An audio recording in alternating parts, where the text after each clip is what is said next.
Hello guys, welcome to A2IT online.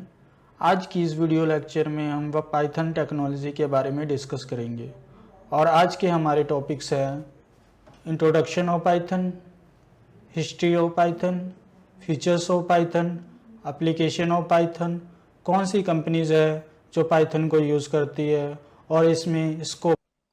इस video को like करें। लेटेस्ट टेक्निकल वीडियोस देखने के लिए हमारे चैनल A2IT ऑनलाइन को सब्सक्राइब करें, बेल आइकन को दबाना ना भूलें। क्या है तो हम शुरू करते हैं introduction of Python. Python is a open source programming language. It is introduced in 1989 by Guido van Rossum. The first version of Python released in 1991. Python is a interpreted, object-oriented, compressed, cross-platform, dynamic semantic and high-level programming language. Open source का क्या meaning है? Open source का meaning है कि आप Python को totally free use कर सकते हो। पाइथन के सॉफ्टवेयर को यूज़ करने के लिए आपको कोई भी पेमेंट नहीं देनी पड़ती है। और इसका जो फर्स्ट वर्जन आया था वो 1991 में आया था। नेक्स्ट टॉपिक्स पे चलते हैं तो हम समझेंगे इसके अंदर कि इंटरप्रेटर का क्या मीनिंग है, ऑब्जेक्ट ओरिएंटेड क्या होती है, कंप्रेस्ड क्या होता है, क्रॉस प्लेटफॉर्म क्या होता है, dynamic semantic and high level programming language क्या होता है, इनके बारे में हम डिस्कस करते हैं। तो what is the interpreted programming language? When Python virtual machine check or execute the code one by one line and give us output previous code is called interpreted programming language. अब देखते हैं कि what is different between compiler and interpreter. तो जो compiler है वो ज़्यादातर C++, C# जावा जैसी प्रोग्रामिंग में यूज़ होता है और जो हमारा पाइथन होता है वो इंटरप्रेटेड प्रोग्रामिंग लैंग्वेज है। तो कंपाइलर और इंटरप्रेटेड है क्या एक्चुअली? जो हमारा कोड हम लाइन वाइज एक एक लाइन का कोड लगते हैं, उस लाइन को कोड में अगर कोई प्रॉब्लम होता है तो कंपाइलर उसको एग्जीक्यूट करता है, देन हमें आउटपुट प्रोवाइड करता है। अगर कोई हमारे कोड में कोई प्रॉब्लम है या हमने मिस्टेक किया हुआ है तो इंटरप्रेटर उसको चेक करेगा, देन हमें बताएगा कि आपने यहाँ पे कोड में मिस्टेक की हुई है। तो इसे हम इंटरप्रेटर और कंपाइलर कहते हैं। हम दोनों भी कंपाइलर और इंटरप्रेटर दोनों में डिफरेंस क्या है हम देखेंगे। तो कंपाइलर है जो it takes a entire program at a time, तो ये पूरा प्रोग्राम है एक ही बार में एग्जीक्यूट कर देता है। बट इंटरप्रेटर क्या कहता है? It takes a single line of code और इंस्ट्रक्शन एट ए टाइम, तो एक लाइन का कोड ये एक ही बार चेक करेगा, फिर देन नेक्स्ट लाइन पे जाएगा, फिर उसको चेक करेगा, देन थर्ड लाइन पे जाएगा, फिर उसे चेक करेगा, फिर देन फोर्थ लाइन पे जाएगा। अगर फोर्थ लाइन पे उसको एरर मिलता है तो वो हमें एरर शो कर देगा, नेक्स्ट लाइन का कोड वो एग्जीक्यूट नहीं करेगा। लेकिन कंपाइलर क्या कहता है कि पूरे कोड को एट ए टाइम में एग्जीक्यूट कर देता है और जहां जहां एरर होते हैं वो हमें बता देता है कि इस लाइन में आपके एरर है। तो ये थोड़ा सा डिफरेंस था। अब दोनों में अगला डिफरेंस देखते हैं हम लोग। Memory requirement is more due to the creation of object code.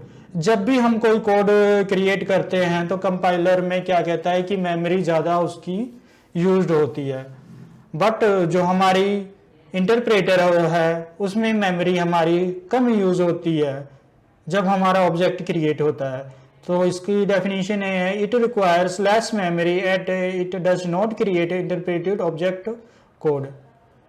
इसमें आता है एक ही टाइम पे ये क्या कहता है सारे एरर्स को हमें दिखा देता है। बट ये क्या पाइथन क्या करता है कि जो हमारा वन बाय वन लाइन को एग्जीक्यूट करता है और जिस लाइन में हमें एरर आता है उस लाइन का कोड हमें दिखा देता है कि इस लाइन में आपके एरर है। अब जो हमारा कंपाइलर में है वो उसमें जो एरर का डिटेक्शन करना है वो बहुत मुश्किल होता है, बहुत हार्ड होता है या डिफिकल्ट कह सकते हैं। तो लेकिन जो इंटरप्रेटर में हमारा होता है एरर को हम बड़ी इजीली डिटेक्ट कर सकते हैं और अपनी प्रॉब्लम्स को हम सोल्व कर सकते हैं। ठीक है, तो कंपाइलर है जो C++, C# जैसी टेक्नोलॉजीज में यूज होती है, प्रोग्रामिंग लैंग्वेज में यूज होती हैं। और जो हमारा इंटरप्रेटर होता है वो पाइथन, रूबी जैसी लैंग्वेज में यूज होता है। नेक्स्ट पे हम चलते हैं तो हम देखेंगे कि what is object oriented programming language. तो हमने कॉलेज में अक्सर देखा होगा उप्स के कंसेप्ट देखा होगा, तो पाइथन भी हमारे उप्स के कंसेप्ट को फॉलो करता है। फॉर एग्जाम्पल देख लो, सिंपल स्ट्रक्चर जो होता है, हमने एक फंक्शन बनाया है एबीसी का और प्रिंट कर रहे हैं हेलो वर्ड, और एबीसी फंक्शन को रन किया है तो हमें आउटपुट में मिल रहा है हेलो वर्ड। ये क्या है, सिंपल स्ट्रक्चर है। और जो राइट साइड में आप अपने देख सकते हैं ऑब्जेक्ट ओरिएंटेड स्ट्रक्चर। तो क्लास एबीसी हमने कोई बनाया है, उसके अंदर हमने कंस्ट्रक्टर बनाया है, फिर हमने कोई फंक्शंस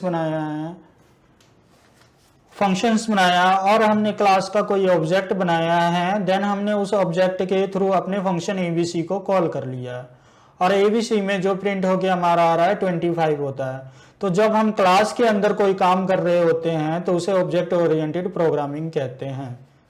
तो पाइथन भी है जो हमारे ऑब्जेक्ट ओरिएंटेड प्रोग्रामिंग को फॉलो करता है। पाइथन में कंप्रेस्ड एंड क्रॉस प्लेटफॉर्म क्या होता है हम देखते हैं।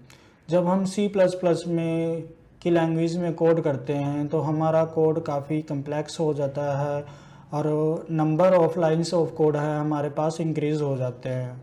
जैसे कि आप यहाँ देख सकते हैं कि मैंने हेलो वर्ड एक प्रिंट कराने के लिए 4 नंबर ऑफ लाइंस का मैंने कोड किया है। दूसरी तरफ मैंने पाइथन लैंग्वेज के कोड में सिर्फ एक हेलो वर्ड प्रिंट कराने के लिए प्रिंट नाम के फंक्शन को कॉल कर लिया है। तो इसलिए आप देख सकते हो कि हमारा कोड कितना रिड्यूस हो चुका है और इसको हम कंप्रेस्ड कोड भी कह सकते हैं। अब क्रॉस प्लेटफॉर्म का क्या मतलब है? क्रॉस प्लेटफॉर्म का मतलब है कि आप पाइथन के कोड को किसी भी प्लेटफॉर्म पे चला सकते हो।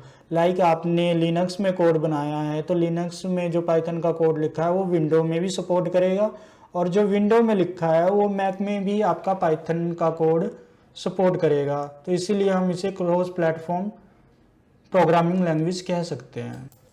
नेक्स्ट है हमारा semantic and high level. Semantic and high level programming language से क्या मीनिंग है इसके बारे में हम डिस्कस करते हैं। Dynamic semantic means no need to declare the data types of variables.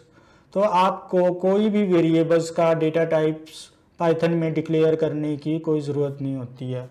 जैसे यहाँ पाइथन लैंग्वेज है तो देख सकते हैं मैंने सिंपली ए लिखा और ए के अंदर मैंने 25 स्टोर करके रख दिया, बी के अंदर मैंने 30 स्टोर करके रख दिया और मैंने प्रिंट कर दिया a+b। वहीं आप जावा या अदर लैंग्वेज में देख सकते हो कि मुझे डिक्लेयर करना पड़ रहा है कि a एक इंटीजर टाइप है, b भी एक इंटीजर टाइप है, फिर मुझे उसका आउटपुट लेना पड़ रहा है system.out.println। तो हमें दूसरी लैंग्वेजेस हो गए उनके अंदर हमें इनके डाटा टाइप्स डिक्लेयर करने पड़ते हैं वेरिएबल्स के, बट पाइथन के हमें कोई भी डेटा टाइप्स डिक्लेयर नहीं करने पड़ते, इसलिए इन्हें डायनेमिक सिमेंटिक प्रोग्रामिंग लैंग्वेज कहा जाता है। हाई लेवल लैंग्वेज का मीनिंग है कि आप देख सकते हो कि पाइथन के अंदर जो हमारा कोड करना होता है वो कितना इजी होता है, वो सिमिलर टू इंग्लिश होता है। तो इसलिए पाइथन की जो प्रोग्रामिंग लैंग्वेज है उसको समझना इजी होता है compare to other language. Next is a history of Python. Python was conceived in the late 1980 century। जो पाइथन की कल्पना की गई थी वो 1980 सेंचुरी में की गई थी। Python introduced in 1989 by Goodrow and Rossum। The first version of Python released in 1991। Python version 1.0 released in January 1994 with some new features like filter, lambda, reduce। Python 2.0 released October 2000 with some new features like garbage collection, list comparison। The latest version of Python is 3, released in December 3, 2008। तो ये थे कुछ Python के history version. ये हमारी Python की कुछ history थी। Next is A feature of Python. Features means मान लो कि आप एक रेडमी का फ़ोन खरीदते हो और एक रियलमी का फ़ोन खरीदते हो, तो आप फीचर्स में बताते हो कि मेरे जो रेडमी के फ़ोन में है वो 48 मेगापिक्सल का कैमरा है, तो रेडमी का ये भी एक फीचर्स है। रेडमी में आप कह सकते हो कि लाइक एक फिंगरप्रिंट्स लगे हुए हैं, तो ये भी उसके फीचर्स है। वैसे भी उसी तरह हमारे पास जावा के, पाइथन के या C++ के भी कुछ फीचर्स होते हैं। तो उसी तरह हमारे पाइथन के भी कुछ फीचर्स हैं जिन्हें हम देखेंगे। Python is a easy to use, Python को यूज़ करना बहुत ईजी है। Python is a open source programming language. Python have large number of libraries for different technologies like data science, robotics, networking. Python is a cross-platform programming language, means you can run Python in any platform like Linux, Mac and Windows. Python is a interpreted language. Python also support GUI applications. So this is some features of Pythons. Next is A application of Python, means कौन कौन सी technologies हैं जहाँ पे आप Python को use कर सकते हो। Like Python use in networking, Python networking में भी यूज़ होती है। Python use in business development like Amazon and Flipkart type websites. Next is A application of Python, तो पाइथन को आप कहाँ कहाँ किस किस टेक्नोलॉजी में यूज़ कर सकते हो वो हम देखते हैं। Python used in networking, Python को हम नेटवर्किंग में भी यूज़ करते हैं। Python used in business developments like Amazon and Flipkart types website. Python used in robotic fields like Alexa. Python used in web application, website बनाने के लिए भी पाइथन को हम यूज़ कर सकते हैं। Python used in game development, Python है जो गेम डेवलपमेंट्स में भी यूज़ होती है। Python is used in audio and video players, आप कुछ हार्डवेयर जैसे बनते हैं, ऑडियो एंड वीडियोस बनते हैं, उसमें भी हम पाइथन के सॉफ्टवेयर का यूज़ कर सकते हैं। Next is in which companies used Python, हम देखेंगे कि पाइथन को कौन कौन सी कंपनीज यूज़ करती हैं। यूँ तो पाइथन को यूज़ करने वाली मैनी कंपनीज है, बट हम कुछ ऐसी फेमस कंपनीज के बारे में जानेंगे जो पाइथन को यूज़ करती है, like Quora, Spotify, NASA, YouTube, Google, EDX, Yelp, Reddit, Yahoo, Dropbox, IBM, Pinterest, Instagram, Uber जैसी फेमस कंपनीज है वो भी पाइथन का यूज़ करती हैं। फेसबुक भी है जो पाइथन का यूज़ करता है।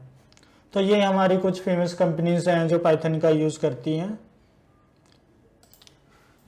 Next is a scope of Python, 3 most popular fields where Python used, web developments, data science, artificial intelligence.